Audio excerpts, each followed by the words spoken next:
বিসমিল্লাহির রহমানির রহিম। হে সমস্ত জগতবাসী, আজ আমি শামীম আলী আপনাদের সামনে যে আলোচনাটি নিয়ে আসলাম সেটি সম্পূর্ণ স্বপ্নের ব্যাখ্যা। এই স্বপ্নের ব্যাখ্যা যদি আমরা জেনে বুঝে চলতে পারি, ইনশাল্লাহ আমাদের সামনের জীবন বিপদ মুক্তি থাকব এবং আমরা সামনের জীবন বুঝে শুনে চলতে পারবো। আমরা কোনো ব্যবসা বাণিজ্য করলে সহজে লস হবে না, আর লস যদি হয় তা আমরা আগেই আল্লাহর তরফ হতে স্বপ্নের মাধ্যমে জেনে যাব। এবং আমরা কি বিদেশে যেতে পারবো নিয়ত করেছি, সেটাও আপনি আপনার জায়গায় বসে জানতে পারবেন আল্লাহর সাহায্যে ইনশাল্লাহ। আরেকটি বিষয় হলো যে আমরা যে ব্যবসাটা ধরব, লক্ষ লক্ষ টাকা এখানে ইনভেস্ট করব, আমরা কি উন্নতি হবে না অবনতি হবে না টাকা কেউ মেরে দেবে, এটা আমরা অগ্রিম যদি জানতে পারি তাহলে আমাদের জীবন ধন্য হবে। এবং আরেকটি কথা বলা হয় শরীয়তের ভাষায় যে আল্লাহ এখন মানুষের মধ্যে এসব খবর দেয় না। তাহলে আল্লাহ কি আমাদেরকে ঠকালো? আল্লাহ তো বলেছে আমি সকলকে সমান নজরে দেখি, কিন্তু তোমরা সমান থাকো না। যেমন নবী রাসূলদের মাধ্যমে খবরাখবর এসেছে, ওহির মাধ্যমে পেয়েছে, এলমে লাদুনির মাধ্যমে পেয়েছে, তো আমরা স্বপ্নের মাধ্যমে এটা পেতে পারবো। এটা উন্মুক্ত, সকলের জন্যই এটা উন্মুক্ত করে দেওয়া হয়েছে, কিন্তু আমরা জ্ঞানের অভাবে এটা বুঝতে পারি না। তাই আমাদের যে চ্যানেলটি খুলেছি, চ্যানেলটির নাম হলো কি, সামনে বিপদ জানুন। সামনে যে বিপদ হবে আমরা যদি জানি তাহলে সেই বিপদে আমরা পাড়া দেব না, সেখানে আমরা যাব না, আমাদের জীবন ধন্য হবে ইনশাআল্লাহ। তবে আজকের যে আলোচনাটি, যে আকাশ স্বপ্ন, যে আকাশের স্বপ্ন আজকে সারব। আবার অন্য পর্বে আপনারা অন্যটি পাবেন, যে স্বপ্নে মানুষে আংটি পরতে দেখলে কি হয়, স্বপ্নে কাউকে আংটি দান করলে কি হয়, এই বিষয়ে আমরা পরের পর্ব আসছি ইনশাল্লাহ। তো আজকে যে আলোচনাটি করব সেটি অবশ্যই আপনাদের ভালো লাগবে এবং ইনশাল্লাহ আমাদের সামনের জীবন উজ্জ্বল হবে যদি আমরা বুঝে চলতে পারি। অবশ্যই সুন্দর মন নিয়ে শুনুন। সেটি হলো, দেখুন, যে আপনি যদি কখনো আকাশ থেকে পড়ে যেতে দেখেন, আপনি রাতের বেলায় স্বপ্ন দেখেছেন আকাশ থেকে পড়ে যাচ্ছেন, এখন এটা কি বুঝবেন? এটার ব্যাখ্যা কি করবেন? ঘুম থেকে উঠেছেন, চোখ কতলাচ্ছেন যে কি দেখলাম, আমি আকাশ থেকে পড়ে যাচ্ছি। এটা দেখলে বুঝতে হবে কি, যে কষ্টে নিপতিত হওয়ার লক্ষণ, যে আপনার জীবন সামনে খুব কষ্টকর বিষয় হয়ে দাঁড়াবে। আচ্ছা, তাহলে অবশ্যই আল্লাহকে একটা সিজদা দিয়ে আল্লাহকে বলবেন যে হে আল্লাহ, আপনি জানিয়েছেন কিন্তু আমি তো বুঝি না, তবে আমার বিপদ হলে আপনি রক্ষা করবেন। আচ্ছা, আরেকটা বিষয় হলো, আপনি যদি কখনো স্বপ্নে দেখেন যে আকাশ আলোকিত, অনেক আলোকিত আকাশ, তখন আপনি ঘুম থেকে উঠে কি ভাবছেন, কি এর ব্যাখ্যা হবে? এর ব্যাখ্যা হবে আপনার উন্নতির আলামত। খুব ভালো ইনশাআল্লাহ। এবার আসি, আপনি যদি কখনো স্বপ্নে দেখেন যে আকাশ ভারী পাত হতে দেখলে কি বুঝবেন? যে আকাশ কেমন মেঘাচ্ছন্ন হয়ে গেছে, দেখা যায় আমি যেখানে বা আপনি যেখানে আছেন সেখানে বৃষ্টি পড়ার মতো একটা অবস্থান, আকাশ কালো হয়ে গেছে, তখন কি বুঝবেন? তখন বুঝতে হবে যে আপনি খুব তাড়াতাড়ি ধন দৌলত ঐশ্বর্য প্রাপ্তির লক্ষণ। সুবহানাল্লাহ। আল্লাহ আমাদেরকে এই স্বপ্ন বোঝার তৌফিক দান করুন। আরো একটি বিষয়, যে আপনি ঘুমের ঘরে দেখতেছেন আকাশ ঘোর অন্ধকার, বা অন্ধকার নয়, যে আকাশ ঘোর হয়ে আছে এবং কৃষ্ণবর্ণ দেখতে পাচ্ছেন।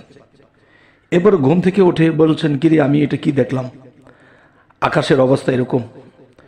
তখন আপনি বুঝতে হবে যে আপনি দুর্ভিক্ষের লক্ষণ সামনে, দুর্ভিক্ষের লক্ষণ হবে সামনে।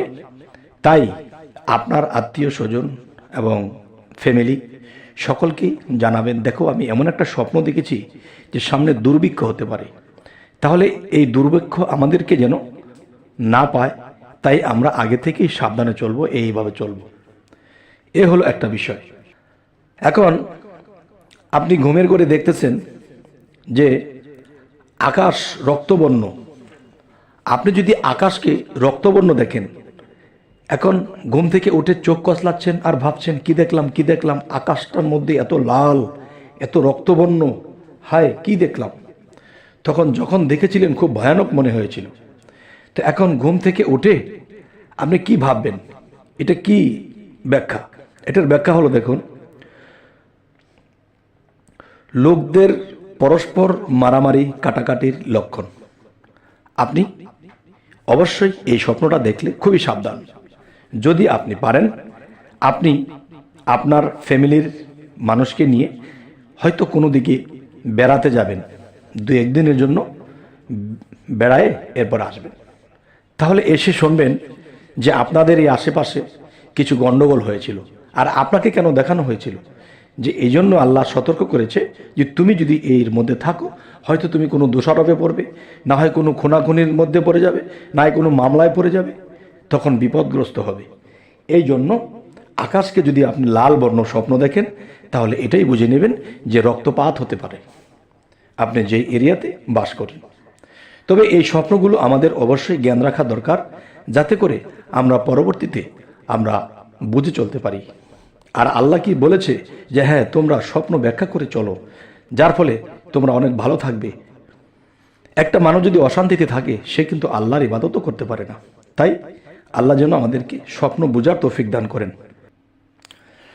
আপনি যদি কখনো স্বপ্ন দেখেন যে আকাশ শুভ্রবর্ণ, আকাশকে যদি আপনি শুভ্রবর্ণ দেখতে পান, তাহলে এই স্বপ্নের ব্যাখ্যা কি হবে? ব্যাখ্যাটি হবে, দেখুন, বালা মুসিবত আসার আলামত। বালা মুসিবত আসার আলামত। অবশ্যই আপনারা ঘুম থেকে ওঠার সাথে সাথে অজুটি করে সাথে সাথে 3 বার ফাতেহা, 3 বার ইখলাস, 1 বার ফালাক, 1 বার নাস পড়ে নিজের বুকে ফু দিবেন এবং আল্লাহকে একটা সিজদা করবেন যে হে আল্লাহ, তোমার এই নামের গুণে আমাদেরকে মাফ করুন। আচ্ছা, এর পরের পর্বটি হলো কি, যে আপনি যদি কখনো স্বপ্ন দেখেন আকাশের আশেপাশে উড়তে দেখছেন, যে আপনি আকাশে উড়ছেন এইদিকে সেদিকে, আপনি পাখা দিয়ে যেরকম পাখি উড়ে এরকম আপনি উড়তে স্বপ্ন দেখেছেন, তাহলে আপনি কি বুঝবেন?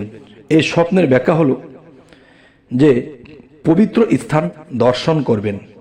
পবিত্র স্থানে গিয়ে, যেমন যে পবিত্র স্থান সেই কোনো, যেমন মক্কা, মদিনা, এরপরে আল্লাহর আরও অনেক পবিত্র স্থানগুলো আছে, এগুলো আপনি পরিদর্শন করবেন, আপনার দ্বারা এটা হবে। তো এবার আসি যে আকাশ দর্শন করতে দেখলে আপনি কি বুঝবেন? যে আপনি আকাশের বিভিন্ন স্থানে স্বপ্নে দেখতেছেন, এই সাইড সেই সাইড, বিভিন্ন সাইড আপনি দেখতেছেন, খুব সুন্দর, খুব ভালো লাগছে দেখতেছেন। তাহলে এই আকাশের সাইডগুলো আপনি স্বপ্ন দেখলে আপনি কি বুঝবেন? আপনি এটাই বুঝবেন যে আপনি বুজুর্গ বা অলি আউলিয়াদের সাথে আপনার সাক্ষাৎ হবে, আর সেই সাক্ষাতে আপনি অনেক লাভবান হবেন এবং আপনার ভিতরে আলোকিত হবে ইনশাআল্লাহ। এই বিষয়গুলো আল্লাহ বুঝিয়েছে এই স্বপ্নের মাধ্যমে।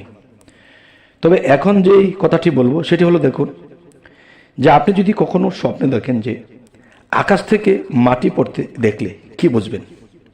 যদি সামান্য মাটি পড়ে তাহলে এটা ভালো, তবে অতিরিক্ত মাটি যখন পড়তে দেখবেন তখন এটাকে অকল্যাণ মনে করতে হবে, যে এখানে কল্যাণ কিছু নেই। তো অল্প পড়লে এতে সমস্যা নেই। আচ্ছা, তো এবার যে কথাটি বলবো আপনাকে, যে আকাশ হতে সাপ বিচ্ছু পড়তে দেখলে আপনি কি বুঝবেন? আকাশ থেকে সাপ বিচ্ছু পড়তে দেখলে কি বুঝবেন সেটি বোঝার হলো যে দেশে দুর্ভিক্ষ হবে এবং রোগ বৃদ্ধি হবে। তাহলে আকাশ থেকে সাপ বিচ্ছু দেখলে যদি দুর্ভিক্ষ হয় বা বিপদাপদ, বালা মুসিবত বা রোগ বালাই হতে পারে, তাহলে অবশ্যই আমরা সতর্ক হব, আল্লাহর নামের সাহায্য নেব এবং আমরা গরিব মিসকিনকে কিছু দান করব এবং আল্লাহর কাছে দোয়া করব এবং আল্লাহকে সরাসরি সেজদা করব আল্লাহর কুদরতি পায়ে। তো এবার আসি, আকাশে ঝুলে থাকতে দেখলে আপনি স্বপ্নে কি বুঝবেন? যদি আপনি আকাশে ঝুলে আছেন, এদিকেও পড়ছেন না সেদিকেও পড়ছেন না, তাহলে আপনার এর স্বপ্নের ব্যাখ্যা কি করবেন? এটার স্বপ্নের ব্যাখ্যা হলো যে আপনি ব্যবসায় লাভবান হবেন এবং সম্মানী হবেন এবং যেখানেই যাবেন মানুষ আপনাকে সালাম শ্রদ্ধা করবে এবং আপনি ধনবান হয়ে যাবেন। যাক, আল্লাহ আমাদেরকে বুঝার তৌফিক দান করুন। আরও কিছু বিষয় হলো যে আকাশে 7 তবক পৌঁছাতে দেখলে আপনি কি বুঝবেন? আপনি এটাই বুঝবেন যে ইমানের সাথে আপনার মৃত্যু হবে। সুবহানাল্লাহ, আলহামদুলিল্লাহ। যে আকাশের 7 তবক বা 7টা স্তর যখন আপনি যেতে দেখবেন তখনই আপনি বুঝবেন যে ইনশাআল্লাহ আপনার মৃত্যু ইমানের সাথে হবে এবং আপনি সাধারণ মানুষ থাকবেন না, আল্লাহর কাছে একজন প্রিয় ব্যক্তি হবেন এবং এরপর আপনার মৃত্যু হবে কোনো দিন। তবে এই লক্ষণগুলো অবশ্যই ভালো। তো এখন আমাদের কথা হলো, আমরা যেই স্বপ্নের ব্যাখ্যাগুলো আপনাদের সামনে দেওয়ার চেষ্টা করছি, তো অবশ্যই এগুলো ধরে রাখবেন, ইনশাআল্লাহ সামনের জীবনে আপনাদের এগুলো কাজে লাগবে। দেখবেন যে কথাগুলো শোনা হয়েছে যে কোনো একটা না একটা স্বপ্ন আপনার কাজে লেগে যাবে এবং সেভাবে আপনি চলবেন, ইহকাল ও পরকাল আমরা ধন্য হতে পারবো। তবে সকলেই ভালো থাকবেন। আমাদের চ্যানেলে যদি নতুন হয়ে থাকেন অবশ্যই সাবস্ক্রাইব করে নেবেন। সকলেই ভালো থাকবেন। আল্লাহ হাফেজ।